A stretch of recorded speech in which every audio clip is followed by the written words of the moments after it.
তোর বাসায় মায়া ডাকে বউ মায়া পাইলি কই? পাইলি কই মানে? এটা কেমন কথা দাদি? আগে তুমি স্যারটা দেখো, আমার বউটার ভালো মতন দেখো, তারপর তুমি আমার প্রশ্ন করো আমি কই পাইছি না পাইছি, তাই না? ওই সময় ঘুমটাটা খোলো। ও ভাই তুই দেখি আসমানের পরি ধরে নিয়ে আইছো।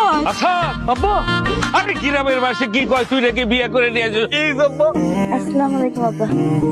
ঘটনা তো ঘটে গেছে ভাই। অবশ্যই ঘটনা ঘটে গেছে, তোর ভাবি লিপস্টিক দেয় নেই ম্যাচিং কইরা। আরে ভাই এই ঘটনা না, কালা আসাদ আছে না, কালা আসাদ তো বিয়ে করে বউ নিয়ে আইছে, লাল টুকটুকি বউ ভাই। অসম্ভব, অত্র এলাকার একমাত্র লাল টুকটুকে বউ থাকবে আমার ঘরে। আই মিন্টু, উল্টা পাল্টা কথা বলে তোমার ভাইয়ের কান নষ্ট করতেছো কেন? একটা থাপ্পড় দিব বোধ ফালতু কথা কান। এই এলাকার একমাত্র সুন্দরী বউ হচ্ছে আমি, তোমার ভাইয়ের বউ। তুমি গামলার মধ্যে কি লইছো? কুসুম কুসুম গরম পানি, তার মধ্যে ফুলের পাপড়ি ছিটান। নতুন বউ, হাত মুখ ধোয়ান লাগবো না? আমার জন্য এই হাত ধোয়ার পানি কেন আনছেন সেই কারণ কিন্তু আমি বুঝি। কি কারণে আবার? আপনি কি মনে করছেন আমার এই গায়ের রং আসল না? আমার এই গায়ের রং আসল রং। এই যে দেখেন গায়ের রং কিন্তু এক ফোঁটা উঠে নেই দাদি, এটা আসল রং।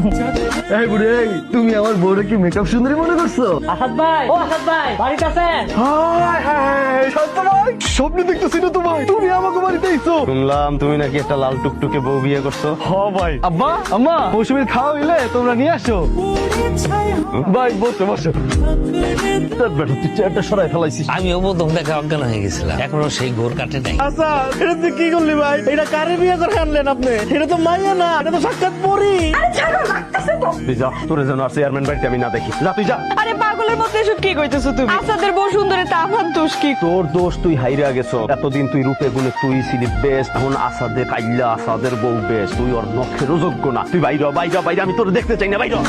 বৌমা তোমার কি মন খারাপ? না মা, আমি ঠিক আছি। না একদম ঠিক নাই, মুখ দেখে মনে হইতাছে আসমানের কোনায় মেঘ জমছে। আপনাকে বাড়ি থেকে গ্রামের লোকজন এইভাবে আইসা বেডরুমে ঘুমায় থাকে? না কখনো না, ওরা তো এই প্রথম আসলো। ওরা আসাতে আমরা কিন্তু অনেক খুশি। কেন খুশি লাগবে কেন? বেডরুমে আইসা বাড়ির বাইরের লোকজন ঘুমায় থাকলে খুশি হওয়ার কি আছে? খুশি হয়েছে এই কারণে, আমার আসাদের লগে কখনো কেউ কথা কইতো না, আমার আসাদের লগে কেউ কখনো খেলতো না, ওরা একলা একলাই খেলতো। আমার আসাদ স্কুলে একা যাইতো, নদীতে গোসলও করতো একা, আর একাই খেলতো।